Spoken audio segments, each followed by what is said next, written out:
જો તમને આ રેસીપી પસંદ આવી તો લાઈક કરજો, શેર કરજો અને સબસ્ક્રાઇબ કરજો. બધાને જય શ્રી કૃષ્ણ. હું સગુણાબેન આહિર સુરતથી આપ સૌનું મારા કિચનમાં સ્વાગત છે. આજે હું શેર કરીશ વધેલા ભાતમાંથી કટલેસની રેસીપી. તો ચાલો બનાવવાની શરૂઆત કરીએ. શરૂઆત કરતા પહેલા તમે જો હજુ સુધી મારી ચેનલને સબસ્ક્રાઇબ ન કરી હોય તો પ્લીઝ ભૂલ્યા વગર સબસ્ક્રાઇબ કરી નાખજો. તો ચાલો વધેલા ભાતમાંથી કટલેસ બનાવવાનું ચાલુ કરીએ. તો કટલેસ બનાવવા માટે બપોરના વધેલા ભાત લીધેલા છે. 100 ગ્રામ જેટલી મેં લીલી મેથી લીધેલી છે. મેથી હંમેશા એકદમ કૂણી લેવાની. અને થોડાક લીલા ધાણા લીધેલા છે. 1 વાટકો ચણાનો લોટ લીધેલો છે. ખટાશ લાવવા માટે 1 લીંબુ લીધેલું છે. 2 કાંદા સમારીને રાખેલા છે. તે મરચાં કટરથી સરસ રીતે ચોપ કરી લીધેલા છે.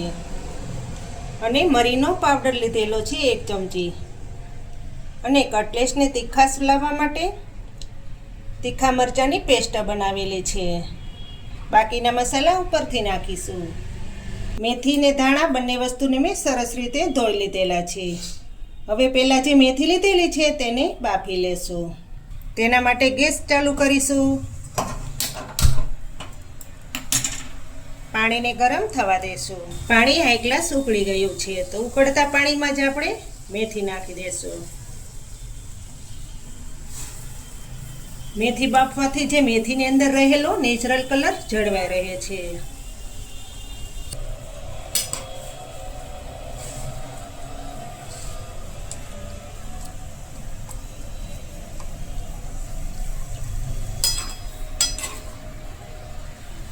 વધારે બાફવાની જરૂર નથી.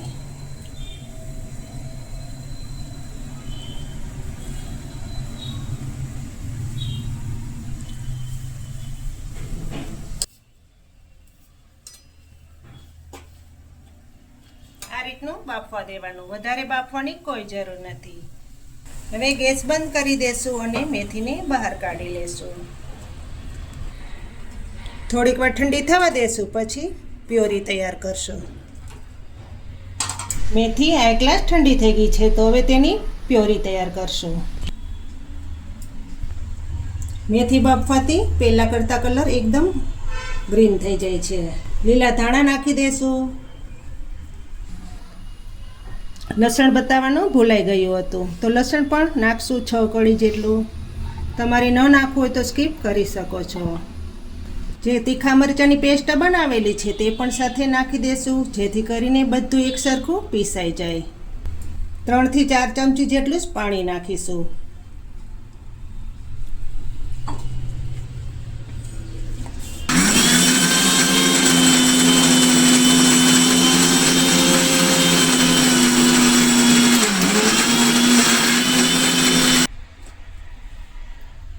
જોઈ શકો છો ને મેથીનો કલર કેટલો સરસ આવ્યો છે. એકદમ ગ્રીન કલર. આપણે આમાં પાણીનો ઉપયોગ બિલકુલ નથી કરવાનો.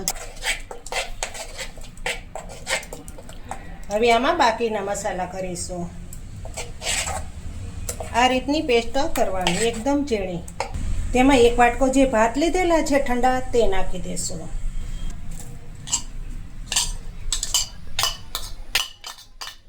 જે ઝીણા કાંદા સમારીને રાખેલા છે તે નાખી દેશું. મરચાં કટરથી ઝીણા ચોપ કરી લેવાના. 1 ચમચી કારા મરીનો પાવડર નાખશું. તેનાથી કટલેસમાં ટેસ્ટ ખૂબ જ સારો આવે છે. અડધા લીંબુનો રસ નાખીશું.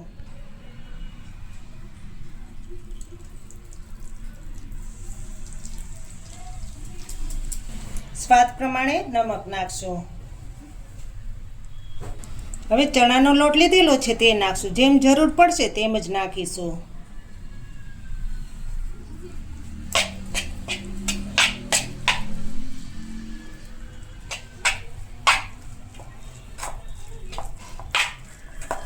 આ કટલેસ નાના બાળકોથી માંડીને મોટા હર કોઈની પ્રિય છે.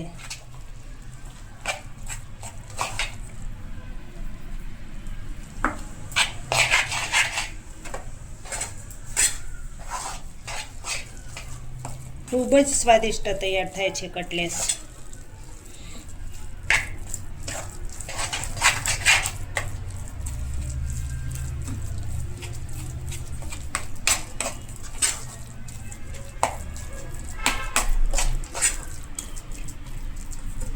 હજુ થોડોક લોટ નાખીશું.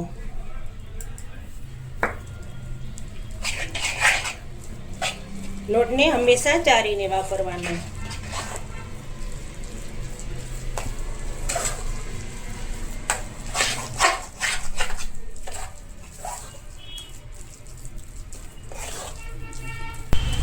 આ રીતનું એકદમ જાડું બેટર રાખવાનું.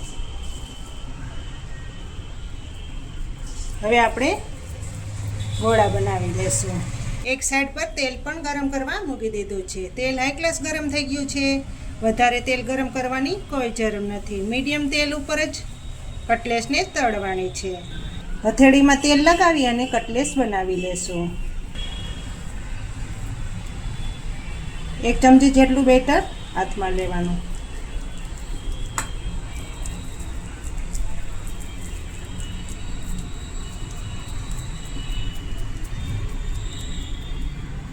આ રીતનો ગોળાઈનો શેપ આપી દેવાનો. એક સાઈડ તલ વેરી દેશું.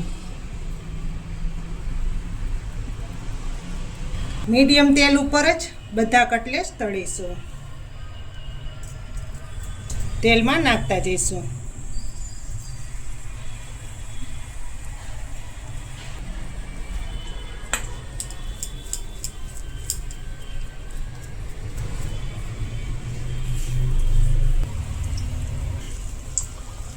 બધા કટલેસ આ રીતના બનાવી લેશું.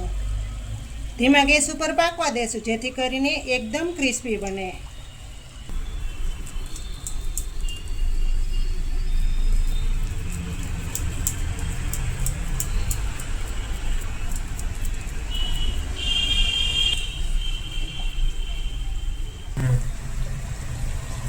જેટલા કડાઈમાં સામે તેટલા જ નાખીશું.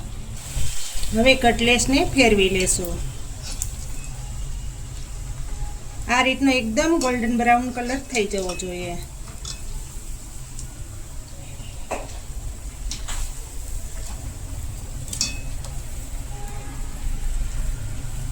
બંને સાઈડ સરસ રીતે પાકવા દેશું જેથી કરીને અંદર સુધી ક્રિસ્પી બને. ગેસ ધીમો જ રાખીશું.